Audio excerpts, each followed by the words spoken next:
So it's Roundup herbicide that's specially formulated for big jobs. That's the new one. On this one it says biodegradable. That's the old one. It doesn't say biodegradable anymore, so it must no longer be biodegradable. It's the same product. I imagine they don't have the right to say it anymore. It must not really be biodegradable. Be careful not to spray it in my face. Oh, I'm not a murderer. Well, I'm sure these Roundup-ready soybeans are ready to harvest today. They're probably about, I'm going to say about 11.5% moisture, so they're perfect for harvest. First heard about Roundup-ready soybeans in a farm magazine about 8 years ago, and it seemed like a neat innovation. The soybean has a protein genetically inserted into the plant, and its resistance of Roundup. The Roundup is sprayed on the plants. There are some definite advantages. If you look at my field here, you don't see weeds. When label directions are carefully followed, Roundup is not harmful to humans, animals, or their environment. Copyright Monsanto, made in Belgium. If you see any snails, don't spray them because they'll be inedible. So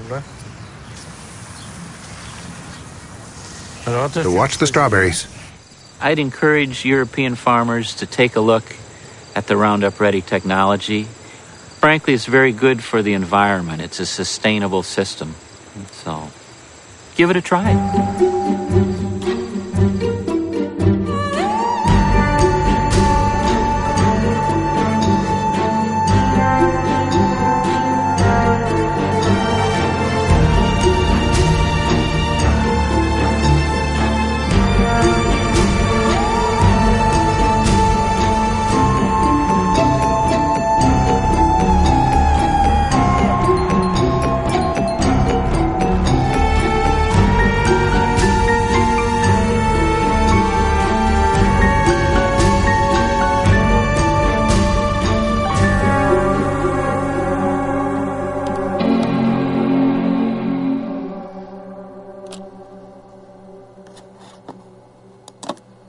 Monsanto. For 20 years I've traveled the globe, and everywhere I've heard about this American multinational. But what I've heard hasn't always been positive. Wanting to know more, I surfed the web for months to put the pieces of the puzzle together. On its website, Monsanto positions itself as an agricultural company that aims to help farmers produce healthier food while reducing agriculture's impact on our environment. Its leading product is Roundup, the world's best-selling herbicide for the last 30 years.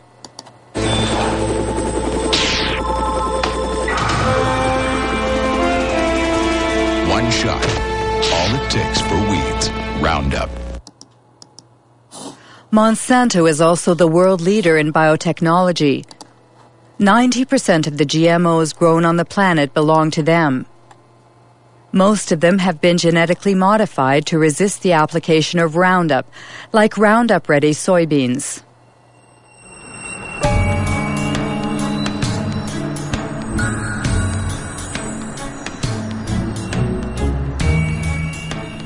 Monsanto's GMOs have invaded the planet, but no ag industry product in history has ever incited as much controversy and passion. Why? What's at stake with GMOs? And could the company's past shed some light on what the company is or claims to be today? Founded in St. Louis, Missouri in 1901, it was not always an agricultural company. It was one of the largest chemical companies of the 20th century. Chemistry is working for you, and very likely Monsanto is working for you. Monsanto, where creative chemistry works wonders for you. The wonders boasted about in this commercial made Monsanto one of the most controversial companies in the industrial era. Agent Orange, aspartame, bovine growth hormone, PCBs. These chemically created oils used worldwide as coolants and lubricants in electrical equipment were the jewels in Monsanto's crown for over 50 years. They were called Arachlor in the United States, Pyrrolin in France, and Clofen in Germany, until they were banned in the early 1980s. Monsanto PCB.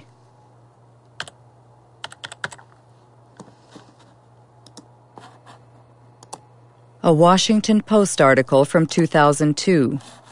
Monsanto hid decades of pollution. It happened in Anniston, Alabama.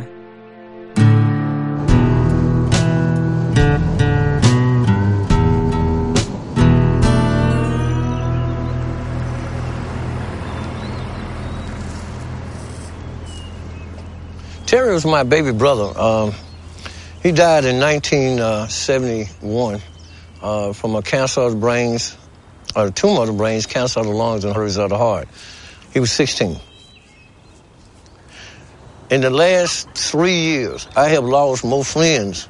They died from illnesses, cancer, sugar diabetes, hepatitis, all these different ailments that comes with PCBs, and they have been related to PCB.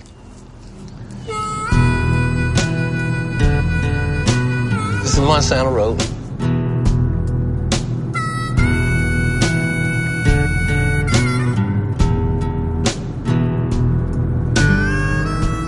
This is all just a black area, minorities that live in this area. But every one of these homes was like contaminated. They just cleaned that yard up over there to the right about 6 months ago. These was all homes. These people lived here, and they had to move. The houses was torn down.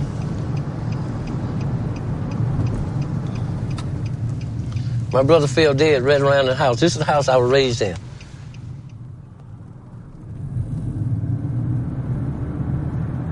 See this grass right here? They buried PCBs over here. Monsanto got permission to bury PCBs in Anniston. And this is Snow Creek right here, where they put the cement in here. It comes from the plant discharging to PCBs all the way down through here. And it was poisoning. They never told anybody, but they told the state. The state didn't tell us.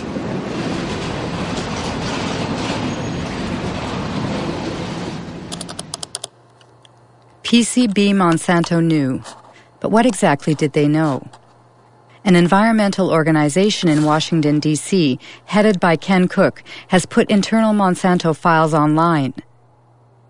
Most of them are classified confidential.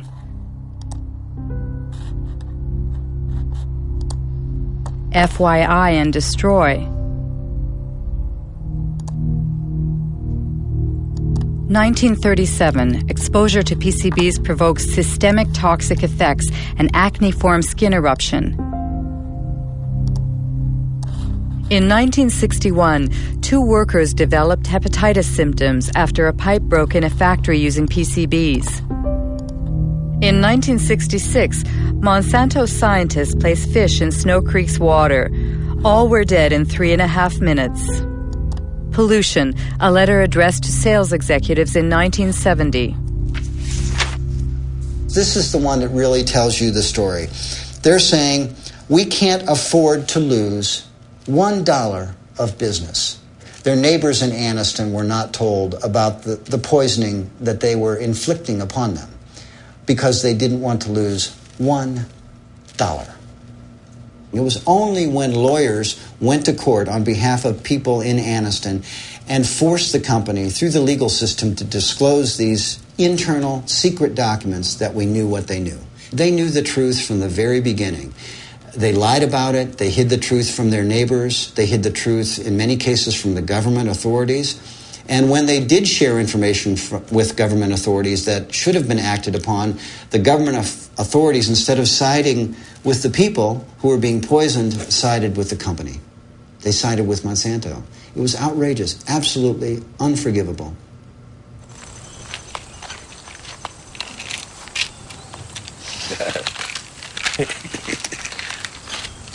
Oh, these are all your medicines? Yeah. Well, no, that ain't all of it. I got some more here. How much you have in you? 63.8 in the blood. In the blood. If they took a fatty biopsy of him now, he probably would top the scales about 3,000 or 4,000 parts per billion or more. And which is the level acceptable? I mean, acceptable is 2 part per billion. That's standard all around the world. But these people, we have more in our bloods and in our body than actually anywhere else in the world. It's usual here to speak about his PCB level. We all talks about it because it became a household word now. Kids used to run up to me, Mr. Baker, I got tested. I had 3 part per billion in my blood. How long do you think I got? That's a horrible story.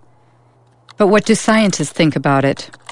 On the web, you can find numerous articles concerning the effects of PCBs on human health.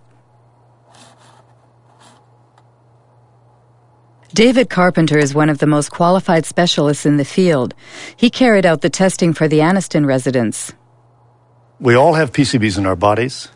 The polar bears and the penguins have PCBs. And what has happened is in the past, there were a few sites where PCBs were released, but over time, they've gone into the air, they've gone into the water, they've transported, so the whole world is now contaminated with PCBs. The issue is that many diseases are caused by PCB exposure. The one everyone knows about is cancer.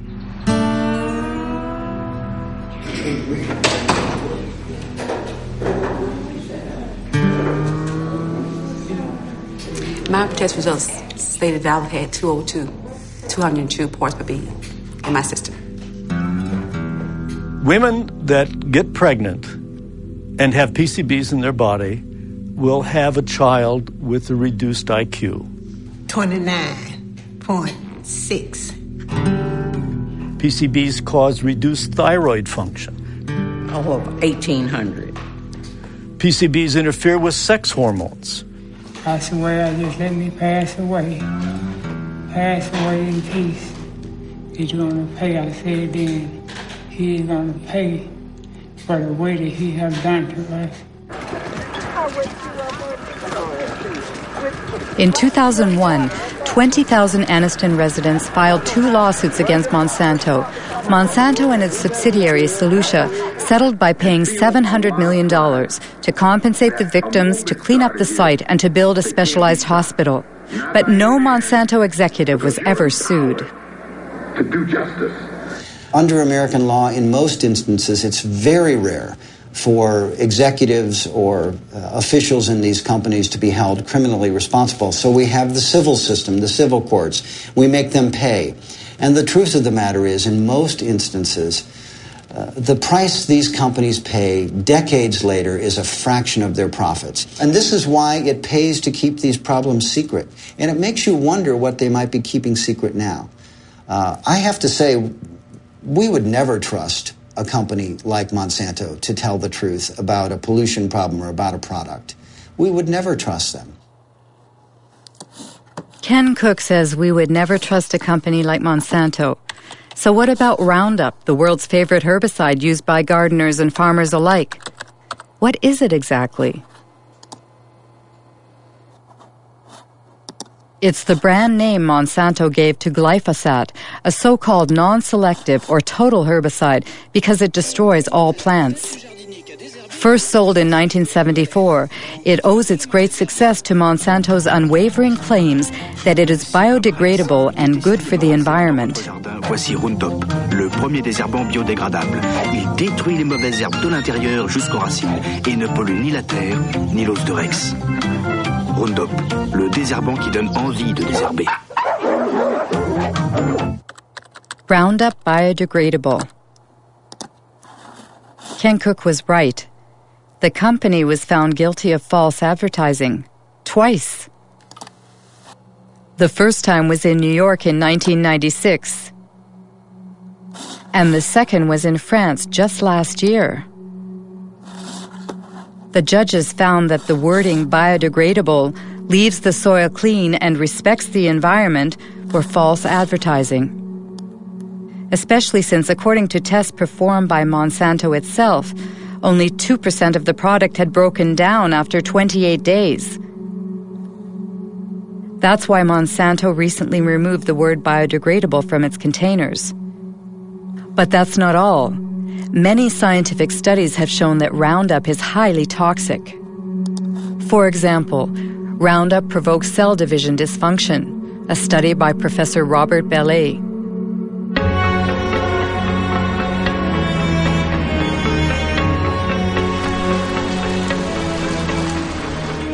Professor Bellet works for the National Center for Scientific Research and the Pierre and Marie Curie Institute in France.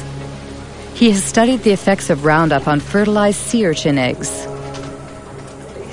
The big surprise was that Roundup has an effect on cell division.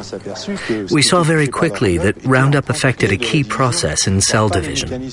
Not the cell division mechanisms themselves, but those which control cell division. You have to understand how cells become cancerous. In the beginning, all cells are benign, and then at a certain point, modifications take place in the cells that make them unstable from a genetic point of view. This is the first malfunction that we observed with Roundup. It is for that reason that we consider that Roundup provokes the first stages that lead to cancer. We're careful not to say it provokes cancer, because we won't see the cancers develop for 30 or 40 years. It was immediately clear how important these findings were for product users, especially since the tested doses were well below those which people normally use, and we said to ourselves, gosh, we really have to let the public know about the dangers as quickly as we can. And I thought the best way to do that was to talk to my administration. But there, I was shocked, very, very shocked, because I was ordered, not to communicate our findings due to the GMO question lurking in the background. What an incredible account. Roundup's toxicity was hidden to protect the development of GMOs. So let's go back to the creation of GMOs. According to Monsanto's site, Roundup-ready soybeans, introduced in 1996, were the first bioengineered crop to be approved in the United States. Farmers using these seeds belong to the American Soybean Association, whose address is on Monsanto's site. John Hoffman is its vice president and an ardent biotechnology advocate. In the spring, I will go out and spray one pass of Roundup to burn down the weeds that are growing in the early spring. And about 6 or 7 weeks later, I'll spray a second pass of Roundup. And that controls the weeds for the year. Before we had Roundup technology, this field would have had weeds. We would have had to walk through and pull the excess weeds by hand. It was labor intensive. So the Roundup Ready system saves me time and it saves me money. It seems Monsanto's new wonder has what it takes to entice farmers. But how does it work? How can the soybean plants survive being sprayed with Roundup? This is a soybean cell. The core of this cell contains its DNA, in which the bean's genetic structure is encoded. In order to create its GMOs, Monsanto breaks the species barrier using a Roundup-resistant gene harvested from a bacterium. This gene is placed on microscopic particles of gold, which are fired into the soybean cells with a gene gun. The gene penetrates the DNA and creates a protein, making the plant resistant to Roundup. When the herbicide is sprayed on the crop, it kills all the weeds, leaving the soybean plants intact. One must admit that the process is an incredible technological feat. But these soybeans engineered to withstand such a powerful herbicide are destined for our dinner plates. They must have been thoroughly tested before being put on the market. Who was the Secretary of Agriculture at the time? Dan Glickman, Bill Clinton's Ag Secretary from 1995 to 2000.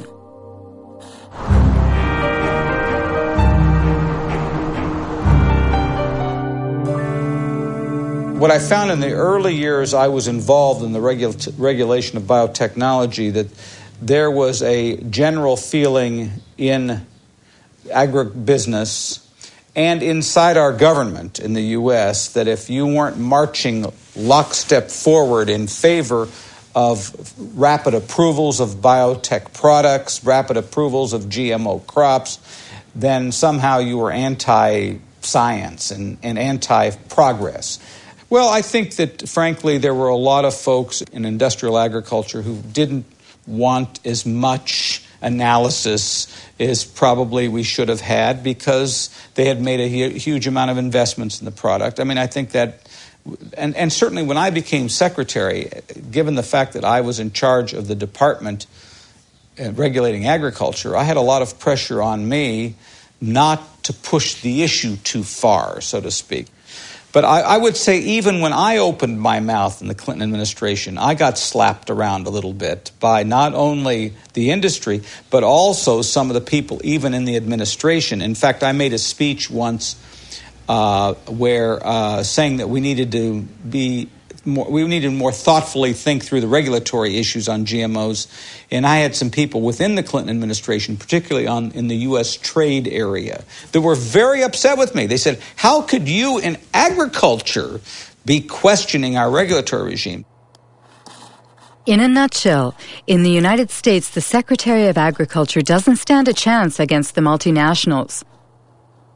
But just how are GMOs regulated in the United States? The most crucial policy on the subject was published by the FDA, the Food and Drug Administration, which is legally responsible for regulating the safety of food and medicine. Title: Foods Derived from New Plant Varieties. Date: May 29, 1992. Principle 1. Foods derived from genetic modification are regulated within the existing framework that applied to foods developed by traditional plant breeding. Obviously, the FDA decided not to create a special category for GMOs. For further information, contact James Mariansky, who headed the biotechnology department at the time.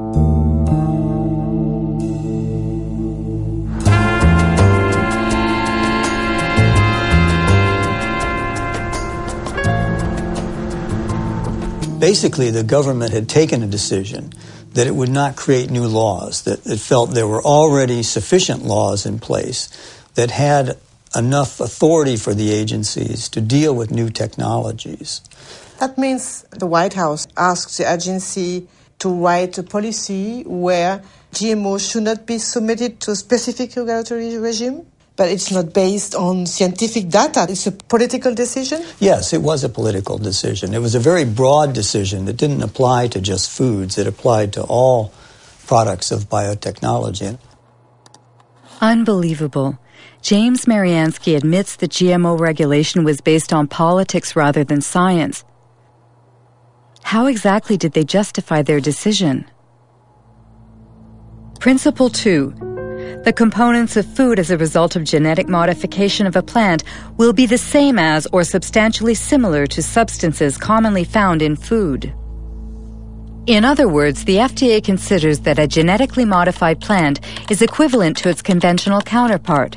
What they call the principle of substantial equivalence has been adopted around the world, and it's at the heart of the debate between biotech supporters and GMO foes. How could the FDA decide that a GMO crop is the same as a conventional plant? What we do know is that the genes that are being introduced currently, to date, using biotechnology, produce proteins that are very similar to proteins that we've consumed for many centuries. That's the FDA's official position on the matter, which was toppled by Jeffrey Smith, author of several books on GMOs. Michael Hansen, scientific expert for the Consumers Union of the United States. And writer Jeremy Rifkin, who was the first to denounce the principle of substantial equivalence. The reason why GM crops are here is based on a deception that occurred in the FDA. They said that these foods are not different. They use the word substantially equivalent. They use the word not meaningfully or uniformly different. And what that turned into was a terminology called generally recognized as safe. or grass. Typically, if something is to be considered generally recognized as safe, it needs lots of peer-reviewed published studies and an overwhelming consensus among the scientific community. With GM crops, they had neither. What FDA was saying was if you introduce a gene into a plant, that gene is DNA, and we've consumed DNA. We have a long history of consuming DNA, and we can establish that that is grass. We were trying to say that these things should be considered food additives. When you want to put a new coloring agent in a food, the tiniest bit of coloring agent or a preservative or some other tiny chemical, that's considered a food additive, and you have to go through all these procedures to show that it meets the criterion of reasonable certainty of no harm. But when you genetically engineer a food which can cause untold differences in that plant, they don't require anything. Here in Washington, if you were to have an evening and go out and get a drink at one of the local haunts where all the lobbyists hang out, everybody would laugh about this. They all know this was a joke, this substantial equivalency. This was simply a way to paper over the need for these companies, especially Monsanto, to move their products into the environment quickly with the least amount of government interference. And I should say they were very, very good at getting their interest expressed. I remember meetings that we had where the Monsanto scientists met with the FDA scientists, and they went through the kinds of modifications that they were making and how those were being done. And basically what they were also saying to FDA is, how will these products be regulated? I have never seen a situation where one company could have so much overwhelming influence at the highest levels of regulatory decision-making as the example of Monsanto with its GM food policy in the government. Exceptional news footage actually shows George Bush Sr. visiting Monsanto's research facility 9 years before Roundup-ready soybeans were first sold. What I'd like to do today is show you some of the steps we go through when we're moving genes from one organism into another. And you'll actually be doing the very little manipulations we do in the laboratory, where we take DNA, cut it apart, mix different pieces together, and then rejoin them, splice them back together. This tube contains DNA that was made from a bacterium. DNA would look the same whether it was from a plant or an animal. What are we saying here? Oh, I see. And this will lead you to do what? To have a stronger plant, or a plant that's resists herbicide? In this case, it resists the herbicide. I see. We have a fabulous herbicide. This is a chemical that will... When George Bush Sr. toured the company's headquarters, he was Ronald Reagan's vice president, and deregulation was this Republican administration's watchword. The intention was to boost industry by eliminating what White House hardliners called bureaucratic hurdles, like health and environmental safety testing, which were Monsanto's key problems. We have before USDA right now a request to test this for the first time on a farm in Illinois this year. And get hallucinating about it, we'll lose another year. Yes, we will. And then the expense goes out and nothing happens because you can't do it. Yeah, and I would say, quite frankly, we have no complaint about the way USDA is handling it. They're going through an orderly process. They're making sure that as they deal with these new things, they do them properly. And now, if we're waiting until September and we don't have our authorization, we may say something different. Call me. We're in a dereg business. In 1988, when George Bush Sr. was elected President of the United States, Dan Quayle became the new Vice President. 4 years later, he announced the American policy concerning GMOs, drafted just as Monsanto had wanted. We are taking this step as part of the President's Regulatory Relief Initiative, now in its second phase. The United States is already the world leader in biotechnology, and we want to keep it that way. In 1991 alone, it was a $4 billion industry. It should reach at least $50 billion by the year 2000, as long as we resist the spread of unnecessary regulation. Do you think it was really a conspiracy? A conspiracy is a strong word. From a corporate standpoint, it was a brilliantly executed takeover. Early on, a gentleman by the name of Michael Taylor became the deputy administrator of the Food and Drug Administration right at the time that they were about to set out their policy. Who is Michael Taylor? On the internet, only a single image remains of the man who once wielded his power so discreetly. Today he heads a foundation called Resources for the Future.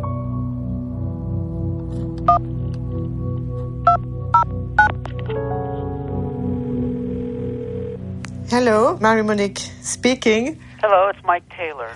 My questions are about your role. I mean, when you were working at the FDA, before being hired by the FDA, you worked as an attorney for Monsanto during 7 years, didn't you?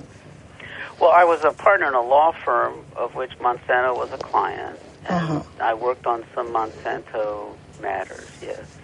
And apparently, if I understood well what I read, the FDA created a new position for you, Deputy Commissioner for Policy? Well, because there was a special need at that time at the FDA because of the new GMOs? It had nothing to do with GMOs. Nothing at all to do with GMOs. I wasn't the author of these policies, but that's just false. He moved over to the FDA in July of 1991.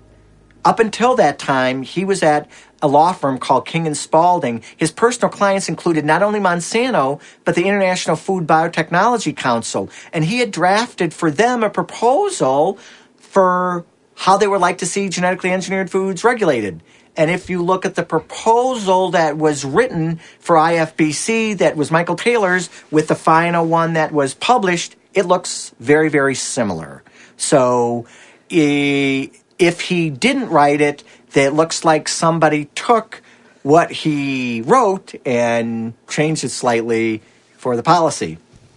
Mr. Taylor was the deputy commissioner at the time, and he provided the leadership for the project and served as the chief, the lead policy person in terms of making sure that the project got done. So Monsanto played that game very well, both the political game and the regulatory game. They played a key role in bovine growth hormone in getting that thing approved, and also in how genetic engineering was dealt with. Michael Hansen has just mentioned bovine growth hormone. What's that? It's a transgenic hormone that's injected into cows, increasing dairy production by 20%. It would be an understatement to say that it had critics. The hormone threatens our health. Deadly poison. Manipulation.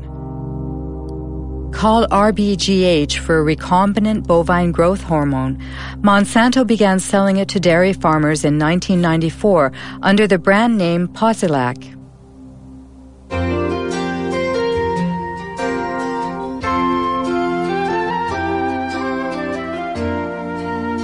Posilac is the single most tested new product in history. You'll soon see the dramatic results Posilac can offer you. In 1985, Monsanto submitted Posilac to the FDA for market approval. The experts at the FDA's Center for Veterinary Medicine reviewed the studies that the company had carried out on experimental herds. At the FDA, the veterinarian in charge of reviewing the data was Richard Burrows. In an interview, he stated that agency officials had suppressed and manipulated data.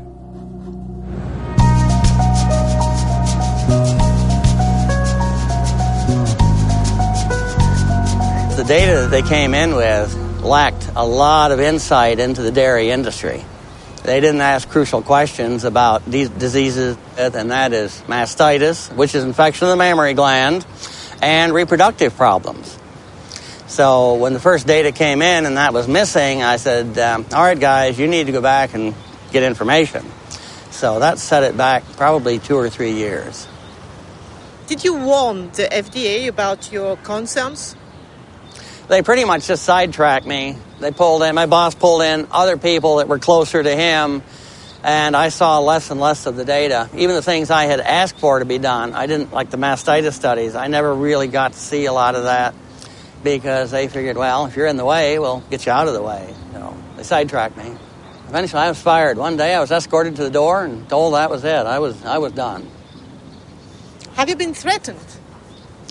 Yes, mainly by the lawyers for Monsanto, because when I was going for my appeal, they told my lawyer that if I went in and revealed any company secrets in my defense, that they would sue me. In the end, the FDA was forced to reinstate this conscientious veterinarian. He eventually resigned, disheartened. On the internet, there's also talk about files that were stolen from the FDA and sent to Dr. Samuel Epstein, who heads the Cancer Prevention Coalition.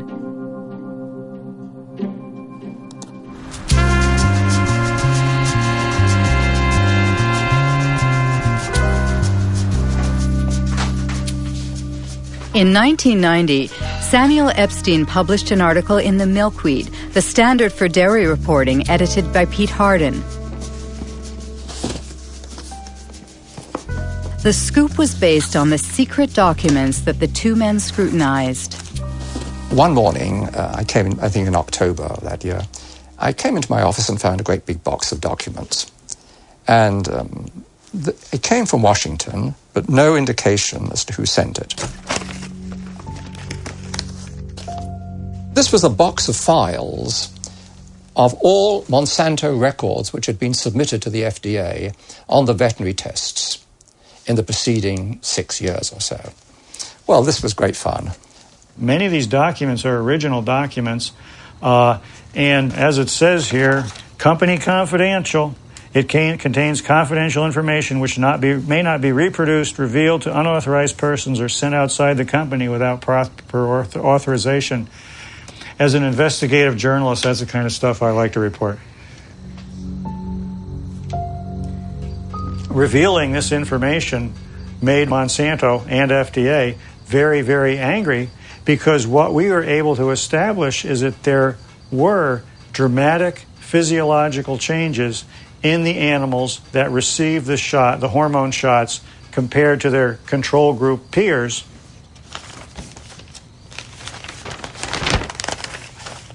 For example, we see the ovaries of the cows receiving the synthetic hormone in the different treatment groups were, for the right ovaries, 34% larger, 42% larger, and 44% larger. Elsewhere in the stolen files, it shows how there were severe problems with the reproduction of these treated animals. The data is conclusive. We provided the data, the raw data, and summary data, is peer-reviewed data not done by us, to support the submission. Every health authority who has looked at bovine somatotropin has found that it is completely safe for consumers. For Monsanto, the hormone is not only safe, it is actually beneficial for consumers. Because the chemical composition of the milk is not altered as a result of Posilac, the manufacturing and taste properties do not change. It's untrue or a lie, whatever adjective you want to use. It's a very different product. It's a very, very different product in many, many ways. First of all, as there's a high incidence of mastitis in the cows, there'll be pus in the milk. And then you'd find antibiotics given to the cows to treat the mastitis. So a wide range of antibiotics would be in the milk. Apart from that, and very, very importantly, very substantial increases in levels of IGF-1, or insulin-like growth factor 1. There have been a series of studies, somewhere in the region of 60, relating increased levels of IGF-1 and breast, colon, and prostate cancers. Absolutely incredible. Are there other countries that have approved RBGH? Apparently, the hormone was banned in Europe and Canada. Canada? That's strange because Health Canada usually models its decisions on the FDA's. RBGH, scandal at Health Canada. Monsanto accused of attempt to bribe Health Canada for RBGH. Margaret Hayden, I swear that the evidence I shall give on this examination... In October 1998, 3 scientists from Health Canada testified before a Senate commission in order to stop the approval of the transgenic hormone. The scandal was made public by whistleblower Dr. Shiv Chopra. Shall be the truth, the whole truth, and nothing but the truth. So help me God. My question to myself was, what truth am I going to tell, the one I know or what the minister is telling me to tell? And that was my conflict. I would ask each one of you, have any one of you been lobbied by Monsanto? Any one of you? No. Dr. Hayden? I did attend a meeting back approximately about, I believe, 1989-90, and Monsanto representatives had met with myself and my supervisor, Dr. Drennan, and my director, Dr. Messier, and at that meeting, an offer of $1 to $2 million was made by the company, and I don't know any more about what became of that, but my director indicated after the meeting that he was going to report it to his superiors. How did Monsanto react? Well, Monsanto did not deny that they made the offer of $1 to $2 million at this meeting. They later on tried to say, oh, this was an offer of research in Canada to do some more studies in cows in Canada or whatever. So anyway, that's what happened in Canada. The drug was not approved.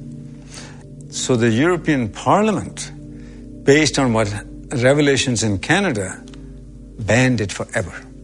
And then all of a sudden, we 3, Margaret Hayden, Gerard Lambert, and I, were dismissed for disobedience. And we fired. All 3 of us were fired, and those fights are now in courts. Bovine growth hormone! The United States Congress also opened an investigation at the request of RBGH opponents who opposed the ban on labeling milk as RBGH-free. Interestingly enough, the investigation was never completed. Government purchases of milk surpluses. Bovine growth hormone, BGH, is a test of consumer acceptance of genetic engineering. In the garbage. In the garbage! The cow hormone drug was simply the first major application of biotechnology to food production, and Monsanto is a very powerful corporation with many linkages to top-level persons in government. I think the prevailing ethic at the federal government was biotechnology is so important that we can't let a few little questions about cow safety or human safety get in the way. The reason the FDA approved it is it appeared to be that there was a lot of people that used to work had key positions that had worked for Monsanto, came over to the FDA and managed to get the FDA to approve it. It's revolving doors that move up. It's kind of like a double helix, a spiral. Revolving door? Yes, revolving door. The revolving door is not just in agriculture. It tends to be in many, many areas. Donald Rumsfeld was the CEO of Searle, which was a Monsanto subsidiary. The former U.S. Trade Ambassador, Mickey Cantor, ended up on Monsanto's board. Supreme Court Judge Clarence Thomas used to work for Monsanto. Monsanto revolving doors. The state of affairs in 1999 includes Linda Fisher moves from the Environmental Protection Agency to Monsanto, Michael Friedman from the FDA to Monsanto, Marcia Hale and Josh King from the White House to Monsanto, Margaret Miller from Monsanto to the FDA, William Ruckelshaus from the EPA to Monsanto, and let's not forget Michael Taylor, who went back and forth several times. Once your mission carried out by the FDA, you became Monsanto's vice president for public policy. Right. So there is no conflict of interest for you. No, and again, the rules are the rules, and I played within the rules. I think in terms of public acceptance, it's been one blunder after another. If you're trying to have a strategy for having the public understand and accept the new technology, having the first application of it be related to milk, which we already have more than we need, it created, it helped create a climate of suspicion. I think the idea that companies are not required in every case of a GMO to submit the product to FDA, such as is required in Europe, I think that from a public confidence, public acceptance standpoint, that's not a sufficient system. I personally have said that Congress should change the law. Congress should create a mandatory notification system that ensures that every product is looked at by FDA and that FDA makes a safety judgment about every product. That's some very compelling testimony. It seems that Michael Taylor has qualms about the policy he signed in 1992. What about the FDA's own scientists? Was there a consensus on the GMO regulations? FDA documents show they ignored GMO safety warnings from their own scientists, written by Steve Drucker.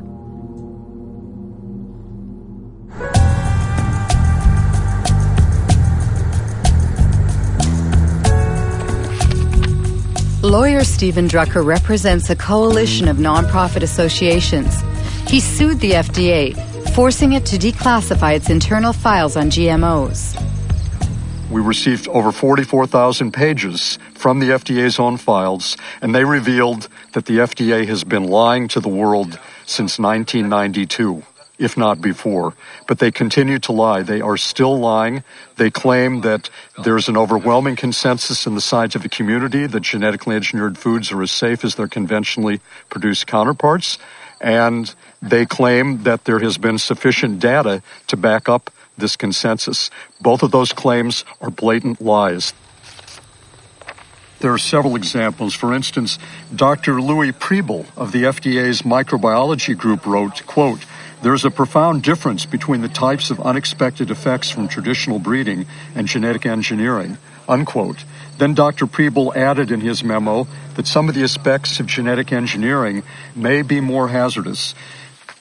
The concern expressed by the FDA's various scientific experts was so clear and unmistakable that the FDA official whose job it was to track and summarize the scientists' input, Dr. Linda Call, wrote a memo to the FDA biotechnology coordinator, Dr. James Mariansky.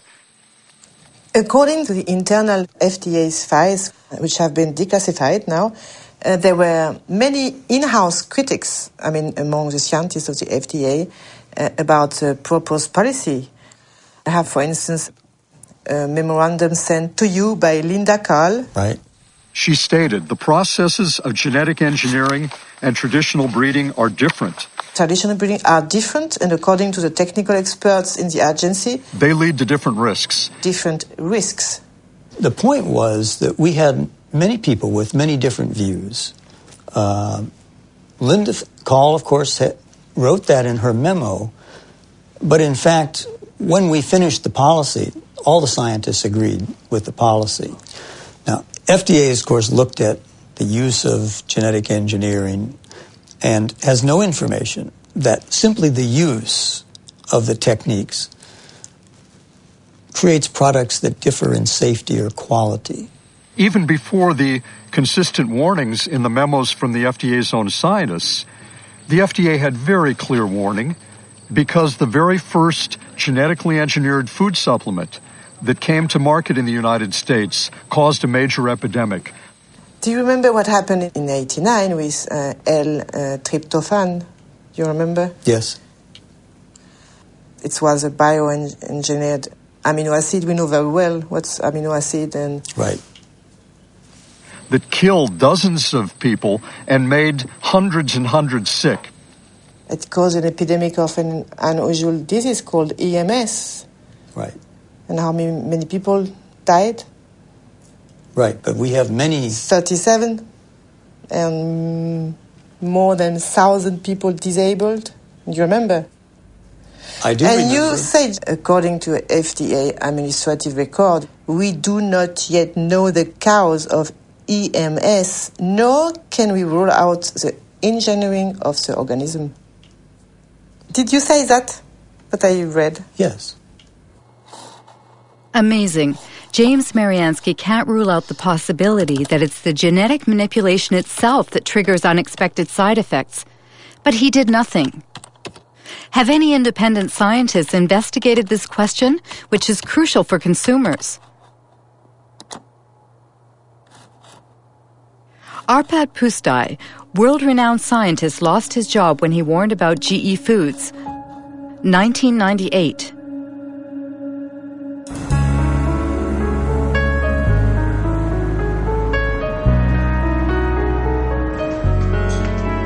Arpad Pusztai worked for the Rowett Institute in Scotland.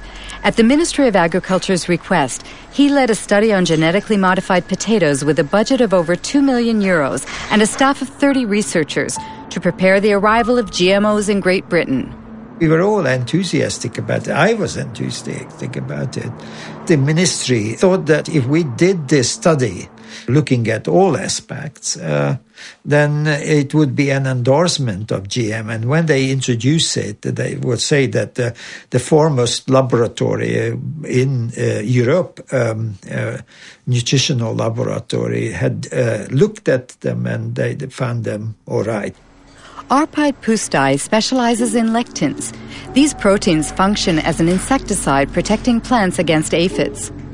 Rowett scientists had created potatoes that were resistant to aphids and into which they introduced a snowdrop gene, which produces the lectin in question.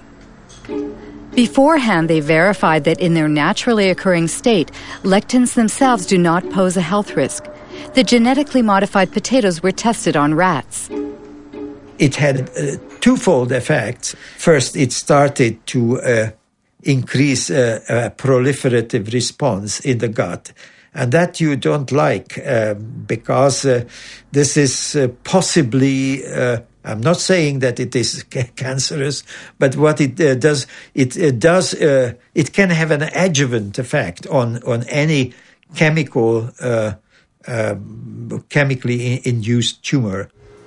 The other thing is the immune system was certainly got into high gear. And that was, we don't know whether it's good or bad, but it certainly did recognize the GM potatoes as alien. And we were convinced that this insertion is causing the problem and not the transgene. As I said, the transgene, when we did it in isolation, even at 800-fold concentration didn't do any harm. It was a very important point because the American FDA is going on by about a neutral technology. And what we did say and what we did publish was actually corroborated, confirmed that it was not the transgene which was the problem, but it was the technology. While the first shipments of genetically modified soybeans were arriving in Great Britain, Arpad Pusztai's superiors authorized him to be interviewed by the BBC. As a scientist actively working on the field, I find that it's very, very unfair to use our fellow citizens as guinea pigs. They will never forgive me for that. Monsanto did see the importance of our findings. Don't worry about it. Even before the broadcast went out, they already knew because the Scottish Crop Research Institute did get a lot of money from Monsanto, and they were not slow to understand the implications. The day after the interview's broadcast, Arpad Pusztai was fired and the research team dismantled. Dr. Stanley Ewan was in charge of evaluating the impact of GM potatoes on the rat's internal organs. He no longer has any illusions about scientific independence.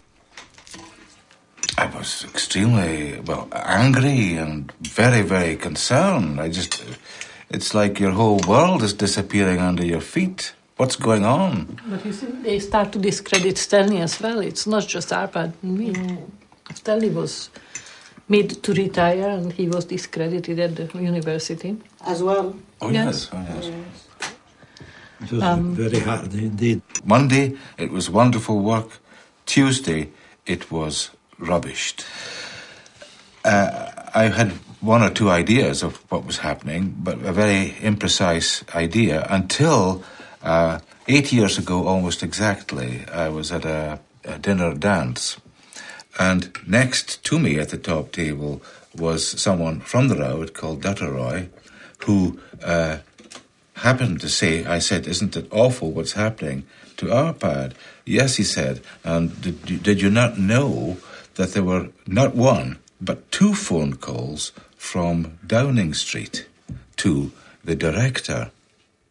And then, of course, I saw clearly what was happening, that this was something sort of supranational, if you like, some pressure being put on Tony Blair's office to stop this work because it was perceived by the Americans to be harming their industrial base, the biotech industry, in other words.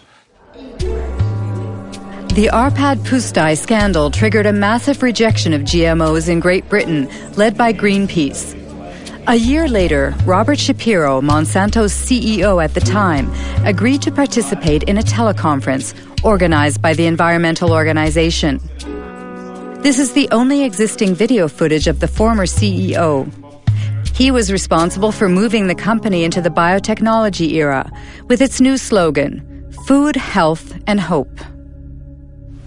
Monsanto made huge efforts to push its products in every direction with the full support of multinational food manufacturers, retailers, communications firms, regulators, even governments.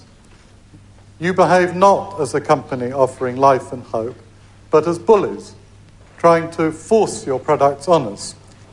If I'm a bully, I don't feel that I'm a very successful bully. I want to start by emphasizing that biotechnology is a tool.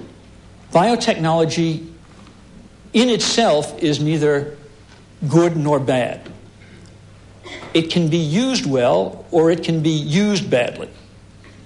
The products that are on the market have been reviewed through the regulatory processes that society has established in order to assure not only safety, but the environmental safety of the products themselves.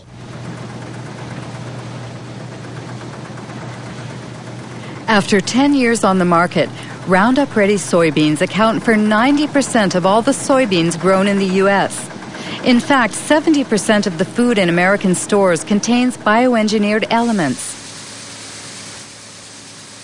Unlike Europe, consumers cannot make an informed decision because GM labeling is forbidden, a direct consequence of the principle of substantial equivalence. I've got a soybean in my hand here, and I can eat this soybean. It's very safe, very safe. I think FDA is confident that the soybean, in terms of food safety, is as safe as other varieties of soybean. How is the FDA confident about that? It's based on all the data that the company provided to FDA that was reviewed by FDA scientists. And so it's not in the company's interest to try to design a study in some way that would mask results. How can James Mariansky be so sure? If I type in Monsanto falsified scientific studies, I get 174,000 hits. Among them, a report from the EPA of the United States. Monsanto accused of falsifying studies concerning the carcinogenicity of dioxin.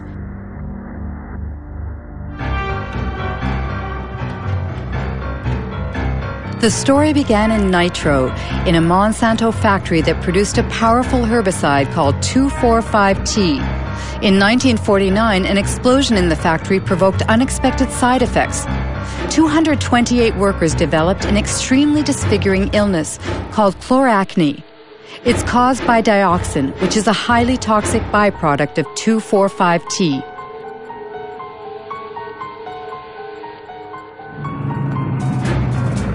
(2,4,5-T) was the main ingredient in Agent Orange, the defoliant used by the U.S. Army during the Vietnam War.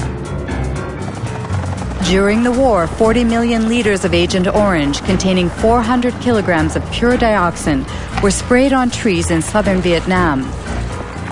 3 million people were contaminated, including thousands of American soldiers. Even some 40 years after the end of the war, dioxin continues to claim more victims. We know today that this poison provokes cancer and serious genetic malfunctions.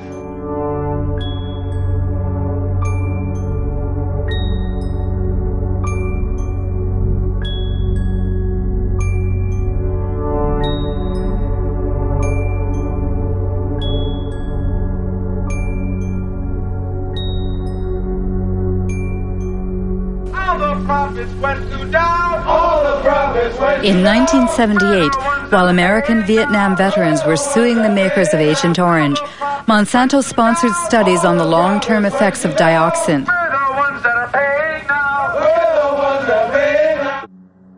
The company paid scientists to compare the health of workers who had been exposed during the nitro plants accident 30 years prior to the health of non-exposed workers.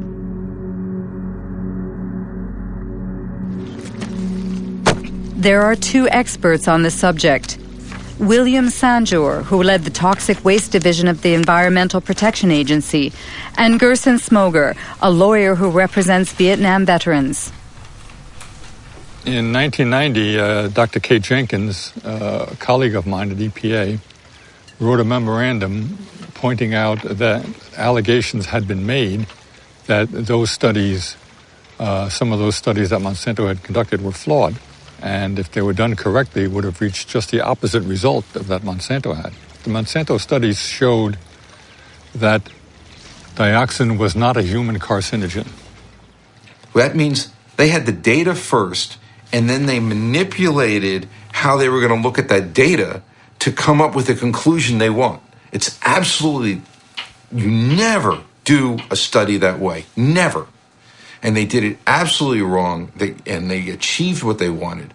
And it came out later that there were people that had cancer that in one of these two studies were listed as being exposed to dioxin. And the same 5 people in another study were listed as not being exposed. When you put all these cancers into the unexposed, then it looked like the unexposed people were getting as much cancer as the exposed. And they said, "But there's no difference. See, they're the same." So then thousands of veterans were disallowed benefits because of exposure to Agent Orange. So all policy was affected by those studies for 7 to 9 years in this country. Being a good scientist and a good EPA employee, and someone, by the way, who was quite fearless, Kate Jenkins wrote a memorandum to the EPA Science Advisory Board asking them to review these two studies to see if they were correctly done. The fact is, there was no investigation of Monsanto. It didn't exist. Nobody investigated those studies. Nobody, period. What they investigated was Kate Jenkins, the whistleblower.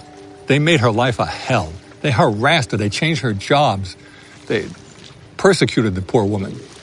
If you think of Monsanto today, they are telling that their GMOs, for instance, are sound and safe. Do you trust I wouldn't the believe company? a word that company says. Nothing. I might trust some independent source who investigated their claims, depending on who that independent source was and how good they are and how independent they are. Precisely. In order to prove the safety of Roundup Ready soybeans, Monsanto carried out a study which was published in 1996 in a well-respected scientific journal. The study was supposed to assess the effects of GM soybeans on animal health, specifically on rats. This study was thoroughly reviewed by both a Danish scientist, now deceased, and the Norwegian specialist Ian Prime. I'm afraid to say, value this study very poorly indeed. It's very disappointing, very disappointing. Especially because this paper sort of served as a basis for the whole principle of substantial equivalence. I can just cite, which is again a bit surprising, although the animal feeding studies provide some reassurance that no major changes occurred. Now, some reassurance, now that's not good enough. I want 100% reassurance, not just some reassurance.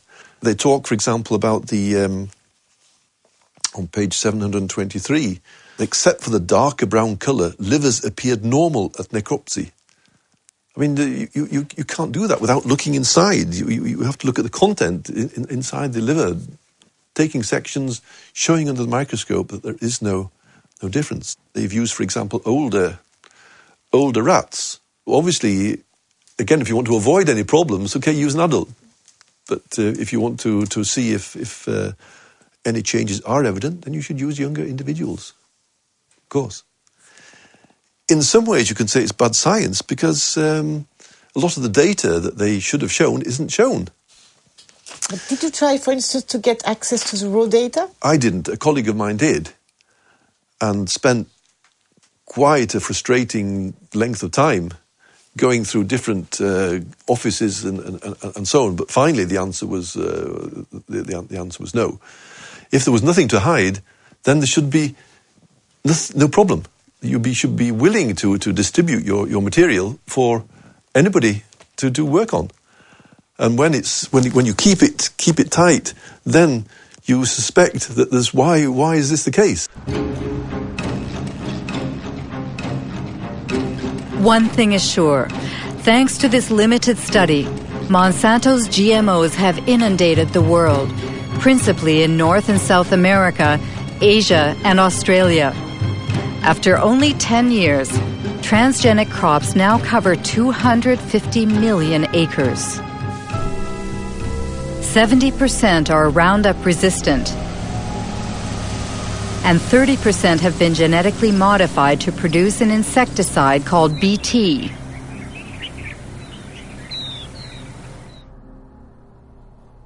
Since 2001, the company has published a yearly document titled The Pledge Report, a kind of ethics statement in which Monsanto tries to justify its business practices.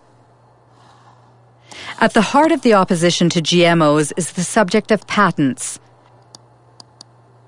This is what Monsanto calls their intellectual property, which are supposed to protect their investment. In North America, every farmer who buys bioengineered seeds must sign a technology agreement in which the farmer promises to respect the company's patent on the modified gene. Biotech crops are protected by U.S. patent law. And so I may not in any way save seed to replant the following year. It's something that is a protection for Monsanto, for biotech companies, because they literally invest millions and millions of dollars to produce this new technology. And how can Monsanto know that someone, for instance, replant harvested seeds?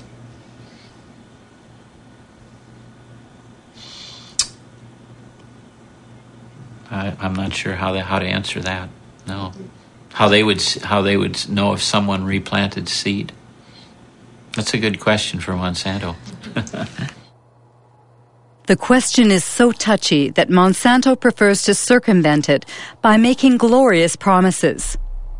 In cases of unintended appearance of our proprietary varieties on a farmer's field, we will surely work to resolve the matter to the satisfaction of both the farmer and Monsanto.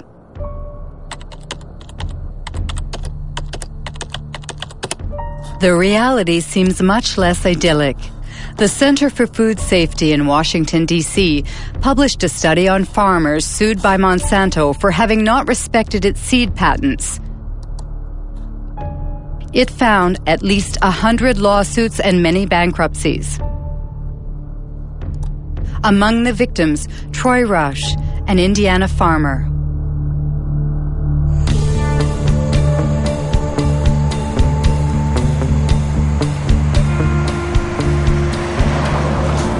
Our story starts back in 1999.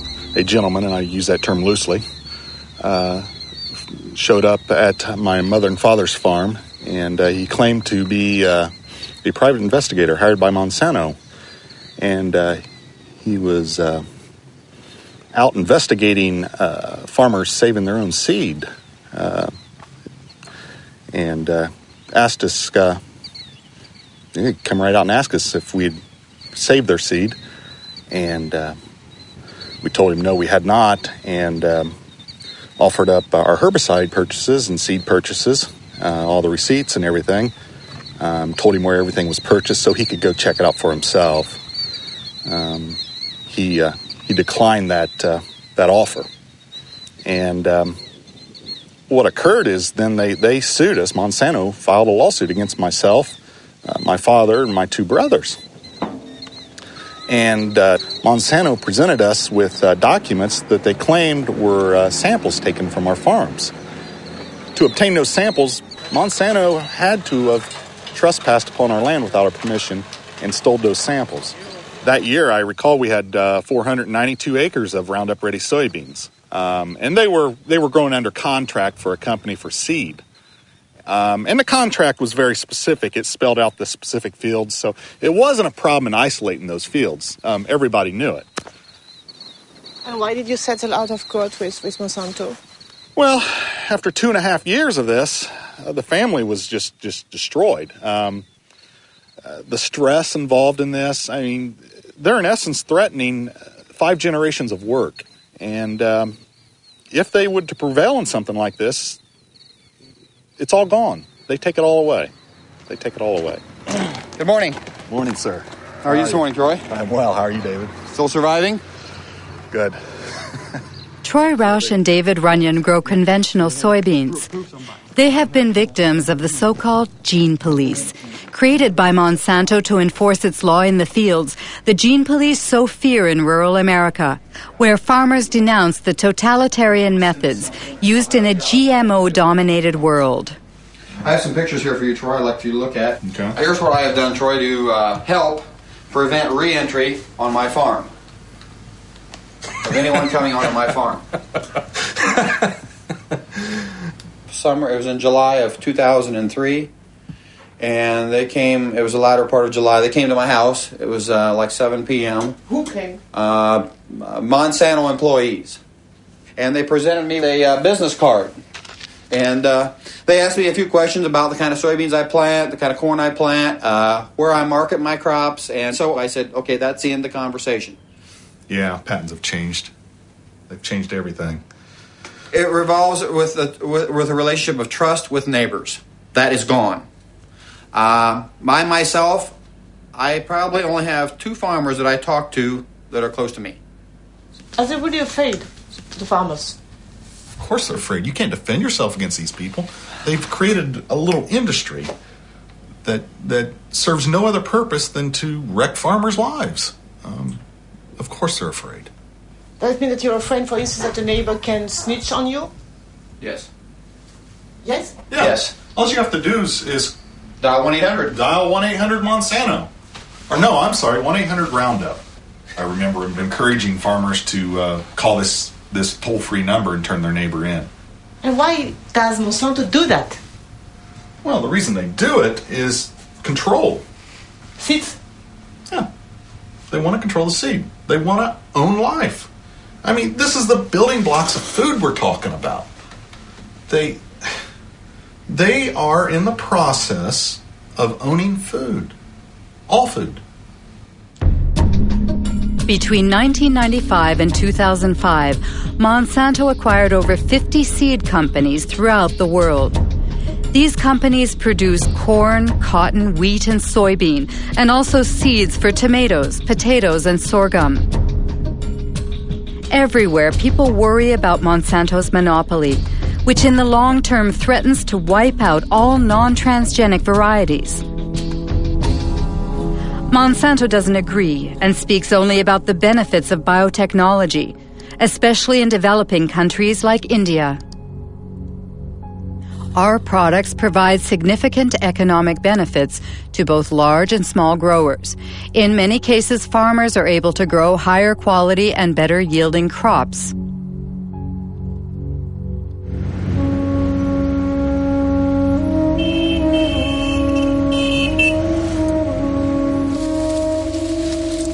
India is the world's third largest cotton producer. In 1999, Monsanto acquired Mahiko, the country's leading seed company. 2 years later, the Indian government authorized the sale of BT cotton under the brand name Bolgard. It is genetically modified to produce an insecticide which repels bollworms, a cotton parasite.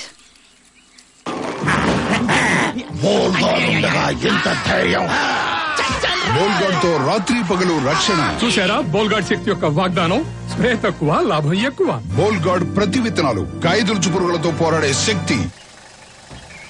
Since 2001, Kiran Sakari and Abdul Gayam have been closely following the transgenic cotton grown by small farmers in the Warangal district. Every year, the two agronomists publish a report comparing bioengineered cotton with conventional cotton in terms of yields and production costs. In 2006, the harvest was ravaged by a disease that affects transgenic cotton. This is a Bolgard field. We can see some of the rhizoctonia affected plants. You see, if you remove the bark of a healthy plant, it won't be like this, like threads. See, it's a classic example of rhizoctonia infestation. The farmers, they have never seen that. And when we were doing our study from 2001, we have noted this disease on very few samples in the BT cotton only. And as the time passed, the spread was seen more and more in the BT fields as well as some non-BT fields also. But I personally feel that there may be some interaction, undesirable interaction between the host plant where the gene was introduced and the gene which is carrying the BT. And that has introduced the weakness in the plant to not to resist this rhizoctonia. I have seen the website of the Monsanto. BT cotton reduces 78% of the pesticide reduction and pesticide consumption, and it gives you 30% better yields. But it's an utter flop. After 90 days, invariably you have to spray for bollworms, even on BT cotton. How do you explain that so many farmers are buying BT seeds? See, presently the option is is getting narrower and narrower to the farmer. During the current season, even farmer wanted to go for non-BT. There was no non-BT hybrid seed available in the market.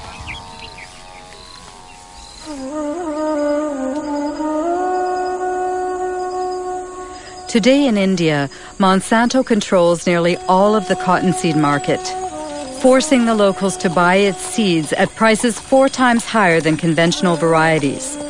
Small farmers must turn to moneylenders who charge high interest rates. If the harvest is poor, it means bankruptcy, a vicious circle which is decimating Indian villages.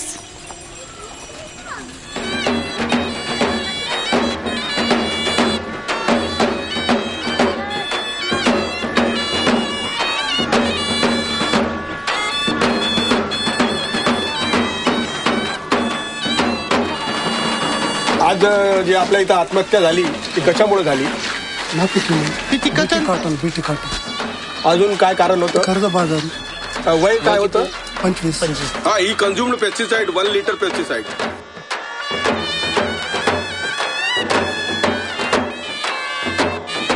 पहिला decide आहे का? नाही. जगात किती झाली?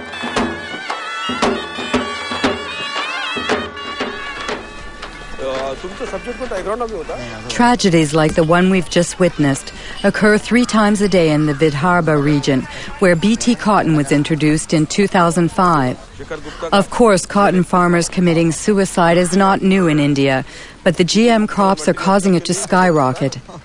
However, in this battle that pits David against Goliath, few dare to publicly denounce this international scandal.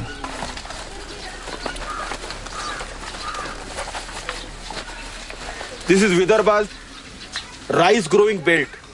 So if you see, the minimum suicides are there.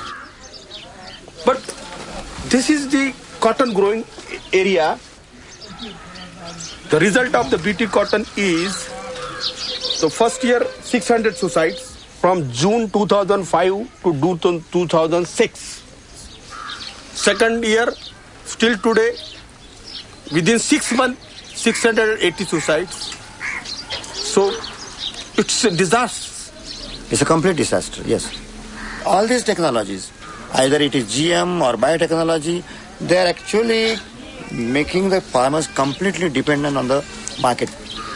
Because not only that you have to pay more for the seed procurement, but you have to fertilize it. And this very claim that no spraying is required, no pesticide required, is also false. When Monsanto claims in advertising that GM crops are adapted for small farmers, what do you think it's? Our experience shows that it is completely false. It's completely false. It's a lie.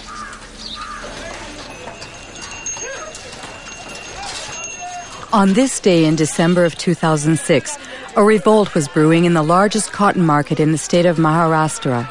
3 days later, riots broke out and dozens of small farmers, including Kishore Tiwari, were arrested. बहुत कम भाव में ले रहे माल और काश्तकार करके परेशान हो रहे. तुमचं किती आहे बेटा कर्ज? 32,000 rupees a day. तुमचं 60,000 rupees a day. तुमचं 50,000 rupees a day. 20,000 rupees a day. 50,000 rupees a day. 15,000 rupees a day. किती लोकांना बीटी लावायचं नाही पुढच्या हातवर? सर्व. They don't want to go for the BT.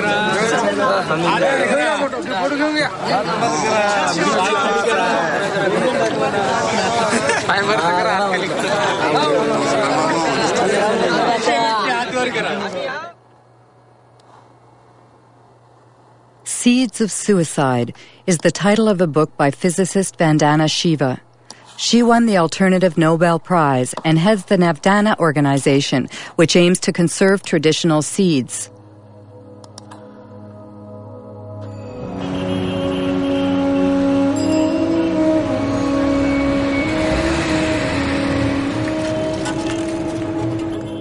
In the beginning, Vandana Shiva's battle was against the first Green Revolution, which brought industrial agriculture to India in the 1960s. Today, she denounces what she calls the second Green Revolution, that of GMOs protected by patents. The difference is that the first Green Revolution was public sector driven. It was driven by government agencies. The government agencies controlled the research. In the case of the second Green Revolution, it is driven by Monsanto. It is a Monsanto-driven revolution. The second big difference is that the first Green Revolution did have a hidden objective of selling more chemicals. But its first objective was providing food. It was food security. And yes, they grew less pulses, they grew less oilseeds, but they did grow more rice and wheat. It fed people. The second Green Revolution has nothing to do with food security. It's not about food security. It is about returns to Monsanto's profits. That's all it is about. They've always said genetic engineering is the way to get to patenting, but patenting is the real aim. If you look at Monsanto's research agenda, they are testing at this point something like 20 crops with BT genes in them. There's nothing they're leaving untouched. The mustard, the okra, the brinjal, the rice, the cauliflower. Once they have established the norm that seed can be owned as their property, royalties can be collected, we will depend on them for every seed we grow, of every crop we grow. If they control seed, they control food, they know it, it's strategic, it's more powerful than bombs, it's more powerful than guns. This is the best way to control the populations of the world. Monsanto responds to Ms. Shiva's persuasive argument by brandishing its pledge: integrity, dialogue, transparency, and sharing. We want to participate constructively in the process by which societies around the world try to develop good answers to those questions. Are the products going to be safe for the environment? How are they going to affect biodiversity? How How are they going to affect other plants and insects and birds? What about outcrossing of genes? What happens if genes do outcross into wild species? To me, that means, among other things, listening carefully and respectfully to all points of view. Despite Robert Shapiro's placid demeanor, he has just touched on a subject that greatly troubles GMO opponents, transgenic contamination, which Monsanto prefers to call an adventitious presence that's part of the natural order.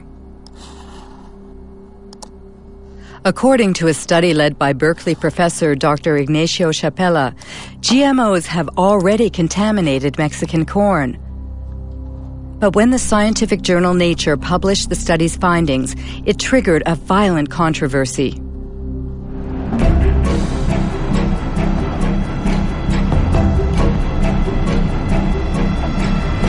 I had been working for 15 years with indigenous communities in Oaxaca, in Mexico, and they had been developing the capacity to analyze their environment themselves. One of my students went to try and train people to detect transgenics. We brought with ourselves a positive control. That was a can of corn from the US that we knew was transgenic. And we were looking for a negative control. And we thought the best negative control is going to be corn from the local places, because we all believed that was the cleanest, the most well-preserved source of corn in the world. So the surprise came when we looked at these samples and we discovered that the samples that we all believed would be non-transgenic had already transgenic DNA within them.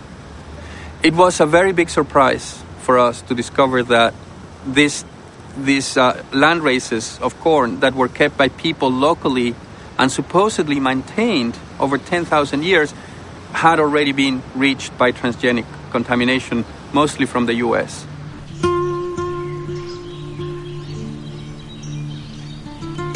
Mexico is the center of origin for corn.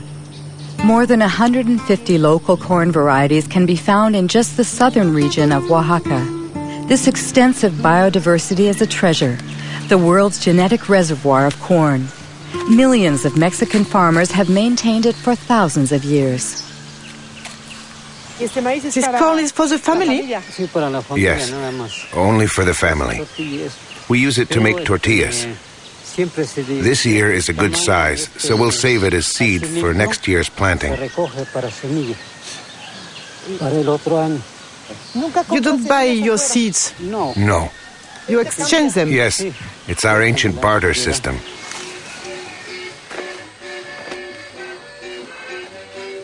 To preserve its corn's diversity, Mexico has banned genetically modified crops. However, due to the NAFTA free trade agreement it signed with the United States and Canada, Mexico cannot stop the massive importation of American corn, 40% of which is genetically modified. This industrial corn, as it's called in Mexico, is highly subsidized by the U.S. government. So on local markets, it costs half as much as traditional Mexican corn.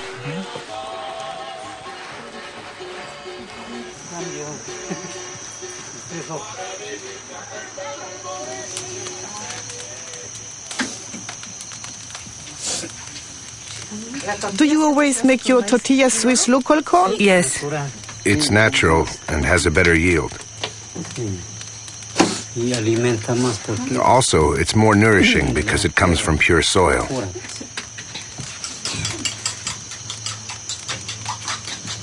That's blue corn. In the past, my ancestors only planted this kind of corn. Today, we maintain it as well. It existed before the Spanish conquest. Yes, there's another kind of conquest. What's the new conquest? It's the transgenic conquest that wants to destroy everything by making local corn disappear so that their industrial corn can dominate. If they succeed, we'll be dependent on multinationals. We'll be forced to buy the fertilizer and insecticides they sell, because without them, their corn won't grow. Whereas the local corn grows very well without fertilizer or herbicide. Look at it. It's very beautiful.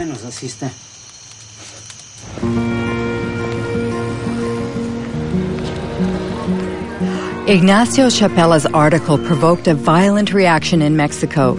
Since then, the National Ecology Institute has confirmed the contamination of Mexican corn. Roundup Ready and Bt genes have been found in corn from 5 regions of the country. What would happen if bioengineered corn crossed with traditional land races? Dr. Alberas Buya led a study using a local flower.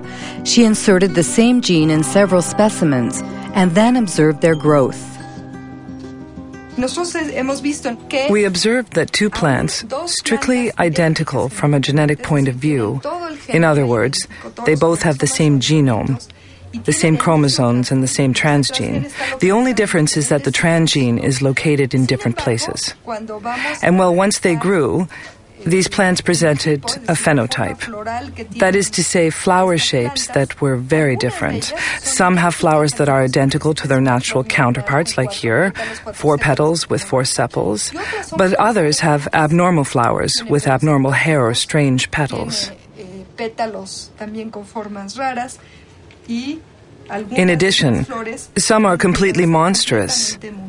The only difference in all of these plants is the location of the transgene, which was inserted randomly. Why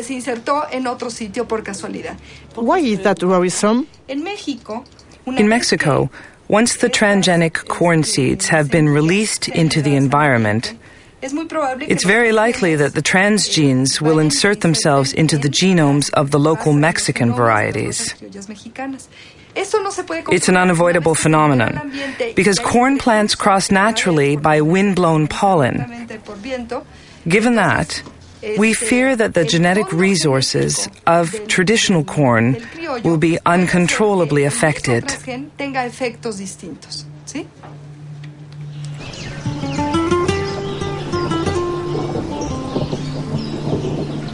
Buenos días, los seguimos invitando para que... Good morning. We invite you to attend a meeting about the new diseases which are infecting our corn because of transgenic contamination.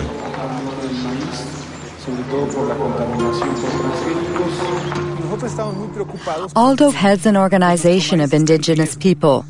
For 2 years, he's been leading an information campaign in Oaxaca communities, where Elena Alberas' fears have already been confirmed in the fields. I'm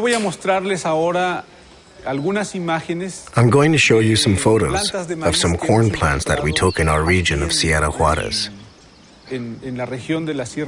We'd like to know if you have already seen this type of plant in your community.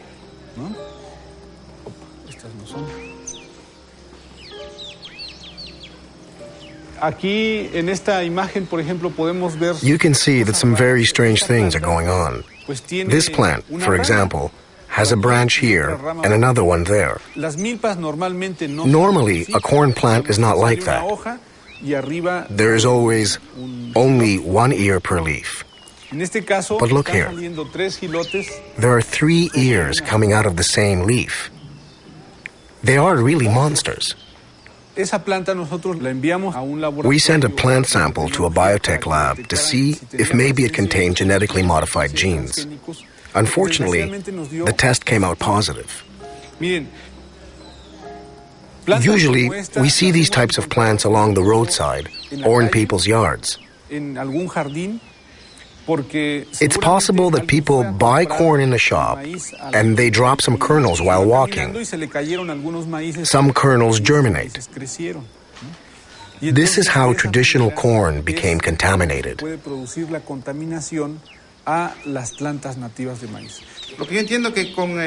From what you've said, if we don't manage to stop their spread in our fields, soon we'll be forced to buy our corn seed because our own won't work anymore.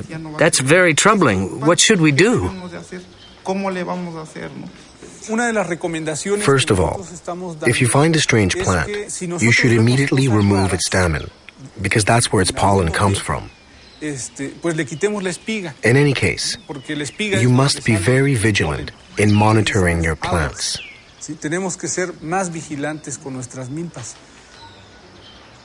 Don't you think it's Monsanto's strategy, what they couldn't achieve legally, they are trying to force through contamination? Yes, we end up wondering if the contamination wasn't intentional.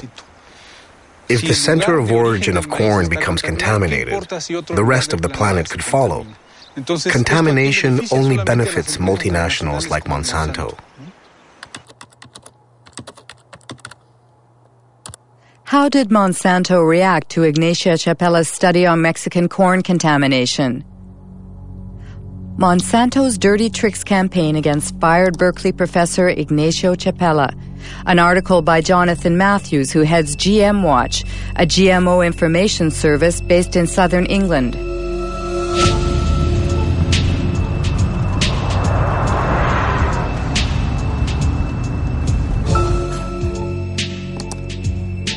According to Jonathan Matthews, Ignacio Chapella was a victim of a campaign launched on AgBioWorld, a pro-GMO internet site.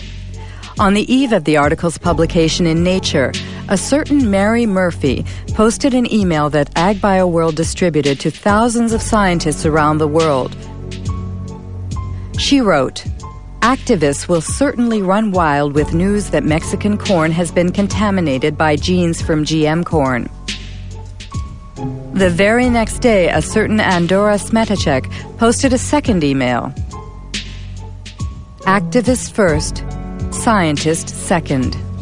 It's totally a smear campaign, and this is what happens over the first couple of days. You get Murphy and Smetacek coming in, then others come in and they say, we have to campaign on this.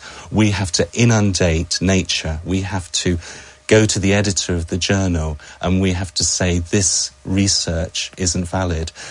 Smetacek and Murphy, we'd been tracking them for some time and trying to work out who they were. In the case of Smetacek, we could look at the technical headers on the email. It says received from, and then we've got an internet protocol address. If we go off to a website registration site, now all we have to do is just to copy that IP address. Organization name, Monsanto Company, and based in St. Louis. Then Mary Murphy left behind details that enabled us to track who she was. So if we look here at the information that appeared, posted by Mary Murphy, and then we get the IP address, bw6.bivwood.com. When we found that that was the original name of a PR agency called the Bivings Group, we quickly found out that on their client list was Monsanto, that this was an internet PR firm for Monsanto. That means fake scientists. Very dirty tricks. Yeah, no, we're talking very dirty tricks here. Yeah, I mean, there's no ethics at all in what's going on here. It shows an organization that is determined to push its products into countries around the world, and it's determined to destroy the reputation of anybody who stands in their way. Jonathan Matthews' accusations were covered in the British press, but Monsanto chose to ignore them. As it continues its unrelenting rise, the company defends its vision of a transgenic world that will resolve the problems of famine and the environment in perfect harmony. Practical experience clearly demonstrates that the coexistence of biotech, conventional, and organic systems is not only possible, but is peacefully occurring around the world.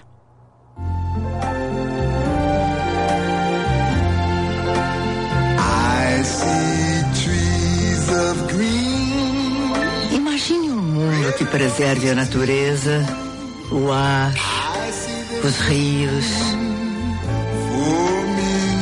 Onde a gente possa produzir mais com menos agrotóxicos, sem desmatar as florestas. Você pensa num mundo com transgênicos. What a wonderful world. iniciativa Monsanto com apoio da Associação Brasileira de Nutrologia.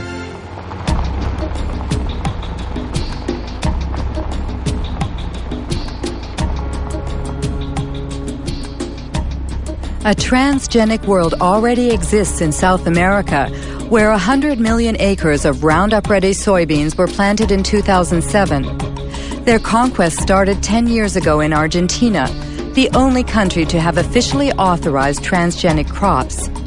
Since then, GMOs have mysteriously spread to neighboring countries like Brazil and Paraguay seen here.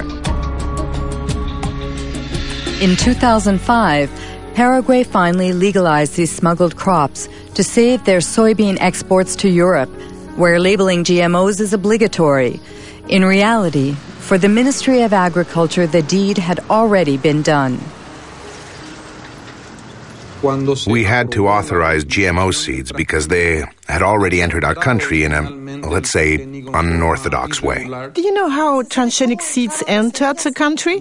Through the black market or smuggling? We don't speak about the black market, but about the blank sack, because these are the seed sacks that have no official markings. Did Monsanto play a role in this seed contraband? It is possible that the company, let's say, promoted its varieties and its seeds, and as I told you, the government had to react after the fact to authorize what was already a reality.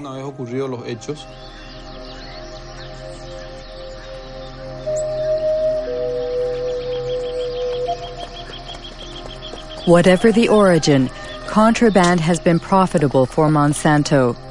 As soon as the crops were legalized, the company obtained the right to collect royalties on each ton of soybeans the country produced. Just like in Brazil.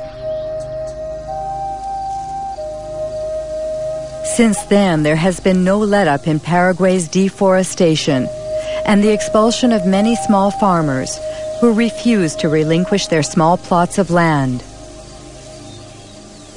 Jorge Galeano leads a small farmers organization which is fighting against the progression of what he calls the green desert. What we have here is an example of a GM extension of soybeans. In fact, it's a monocrop that destroys everything in its path. Before here, there were fields containing everything that a family needed to live. Plants, trees, manioc, corn. Do you think that a GM crop can coexist with the crops of the small farmers? No, we are sure it can't. There are two incompatible models that can't coexist. It's a silent war that eliminates communities and families of small farmers. In addition, it destroys the biodiversity of the countryside. It brings death, poverty, and illness, as well as the destruction of the natural resources that help us live.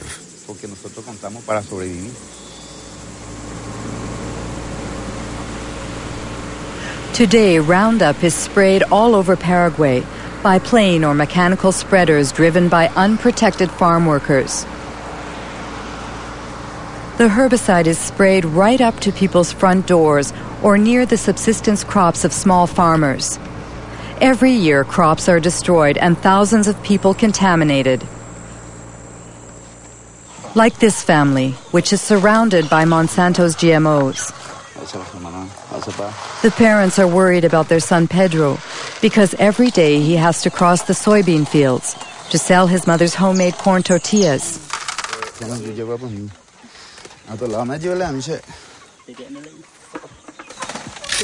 How long has he had that? It started 15 days ago. It started on his foot and then it spread. That's how it starts.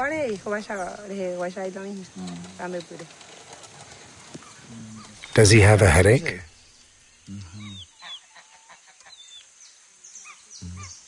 Is he eating? Very little. Today he didn't want to eat what I prepared for him. He only drank a little fruit juice. And his brother? He eats better, but it's difficult.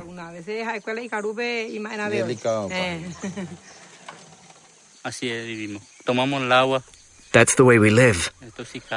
Recently, we lost 60 ducks and geese. They took a few steps, and then they fell down, dead as doornails. They spray deadly herbicide over there. And when it rains, the water streams down here, and since ducks live in water, that's the result.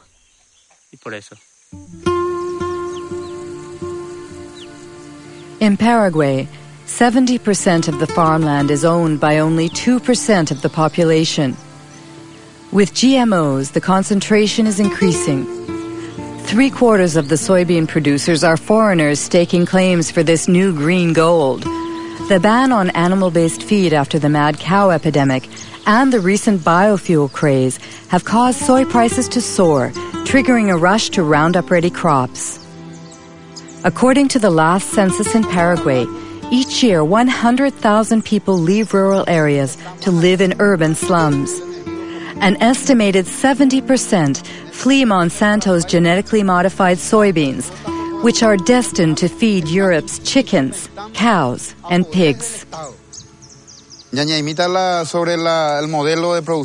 are going to talk about the production model of GM soybeans promoted by Monsanto.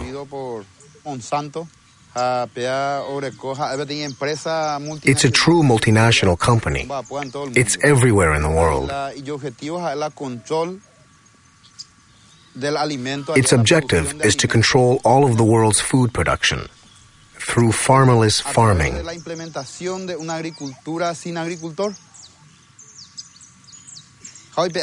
The result is that Monsanto is depriving us of our food sovereignty, of our ability to feed ourselves without depending on anyone else. That is why we say that we must fight for our independence, for our land. We must defend our communities, our families, and our country. In my case, my family lives in the city, but I don't want to go there. In the city, you have to buy everything, even food. Here, whatever we grow is ours. We can eat whatever we want, but in the city, you can't. If you don't have money, you have to search for food in garbage cans. I'd like to add that these families' struggle to survive touches all of us. In 2007, Monsanto employed 18,000 workers in 50 countries. In 2007, its stock prices continue to rise, and its profits have reached $1 billion. Its shareholders include not only pension funds and banks, but also hundreds of thousands of small investors.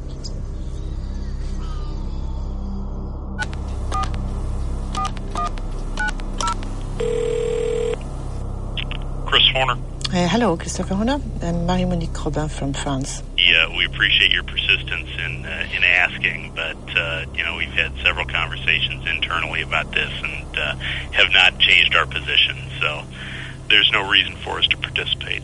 Our suspicion is that it would not be positive.